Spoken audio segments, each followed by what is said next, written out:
കുടുങ്ങിക്കിടന്നത് 10 മണിക്കൂറോളം നേരം. ദുബായ് പടി കുന്നത്ത് വീടിന് സമീപത്തായാണ് ലോറി കുടുങ്ങിയത്. ബുധനാഴ്ച രാവിലെ 7:30യോടെ കോഴിവണ്ടിയും മറ്റൊരു പിക്കപ്പും തമ്മിൽ കൂട്ടിയിടിച്ച് കുന്നത്ത് വീടിന് സമീപത്തായി അപകടമുണ്ടായി. ഈ അപകടത്തിൽ നിന്നും ഒഴിവാകാനായി വാഹനം വെട്ടിച്ചതോടെയാണ് ടോറസ് ലോറി ചാലിൽ കുടുങ്ങിയത്.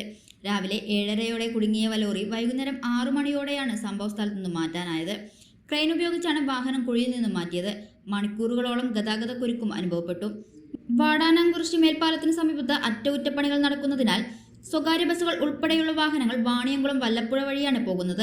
ഇതിനാൽ ഈ പാതയിൽ നിരവധി വാഹനങ്ങളാണ്. വായനശാലയിലും ദുബായ് പടിയിലുമുള്ള നിരവധി യുവാക്കൾ ഇടപെട്ടാണ് ഗതാഗത കുരുക്ക് പരിഹരിച്ചത്. ഇതുവഴി കടന്നുപോയ പി മമ്മിക്കുട്ടി MLA സ്ഥലം സന്ദർശിച്ചു. വേമ്പലത്ത് പാടത്തെ ക്രഷറിൽ നിന്നും പാറപ്പൊടിയുമായി തൃശൂർ ഭാഗത്തേക്ക് പോവുകയായിരുന്ന ടോറസാണ് കുടുങ്ങിയത്.